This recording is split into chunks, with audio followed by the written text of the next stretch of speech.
¿Qué acciones protegen los derechos e intereses colectivos? Son las acciones colectivas que en la Constitución están en el artículo 88.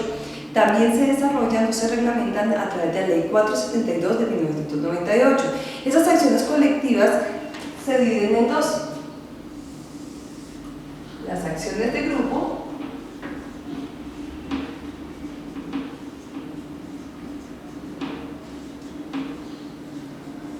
y las acciones populares.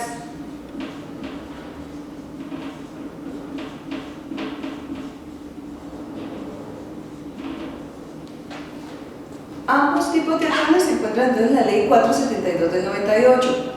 Son de carácter preventivo, restitutivo e indemnizatorio. Son medios procesales que protegen derechos como el ambiente sano, la moralidad administrativa, el equilibrio ecológico, la protección del espacio público, el patrimonio cultural, la salubridad pública, la libre competencia, los servicios públicos, los derechos de los consumidores, la prevención de desastres, etc. Entonces, en la misma Ley 472 encontramos cuáles son los derechos que protegen.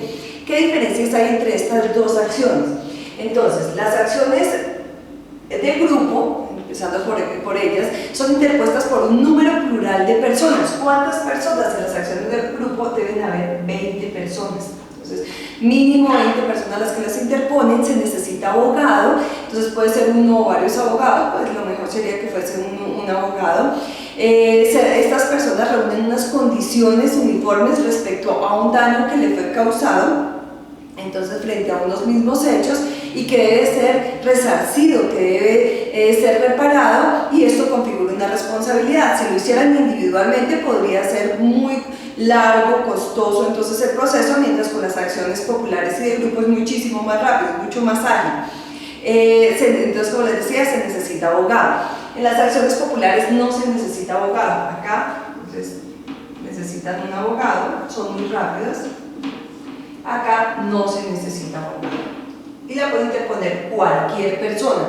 Incluso puede ser una persona que, digamos, lejana a los hechos, que quiere ayudar entonces con el medio ambiente, con el patrimonio público, con la moralidad administrativa, etc. Entonces acá, frente a las acciones populares, solo una persona lo puede colocar. ¿Qué diferencia habría? Que mientras en esta nosotros buscamos una indemnización, en las acciones de grupo una indemnización, acá en las acciones populares buscamos restituir las cosas nuevamente a su estado anterior, si fuese posible, o si no se indemniza. Entonces, mientras las acciones populares son acciones, se busca que frente a la acción u omisión de una autoridad pública o particular que amenazan violar esos derechos colectivos, entonces se toma una acción, esa acción la toman los jueces, nosotros colocamos la demanda, en cualquiera de las dos se coloca entonces la demanda ante los jueces administrativos, si la parte de la autoridad que está cometiendo el exabrupto es una persona del Estado, un funcionario, o si es un particular se colocará ante los jueces civiles. Miremos un caso de pronto para que podamos precisar qué son este tipo de acciones. En las acciones de grupo, un ejemplo clásico es de pronto van a construir un centro comercial, empiezan a excavar, entonces, y el edificio aledaño sufre unos daños por la excavación para hacer las bases de esa nueva edificación, y entonces el daño que sufre son unas grietas bastante considerables que afectan entonces a más de 20 personas. Estas 20 personas se unen, colocan esa acción de grupo, se busca que se indemnice y que se repare el daño causado. Mientras en las acciones populares son más de carácter general, nosotros vamos a observar el caso de protección de humedales, protección, por ejemplo, de la atmósfera, entonces frente a la emisión de gases cuando las empresas no colocan chimeneas. También vemos cuando se construyen los cerros orientales, la protección de fuentes hídricas, etc. Se puede hacer a través de estas acciones populares. Son muy importantes, ojalá las tomemos en cuenta.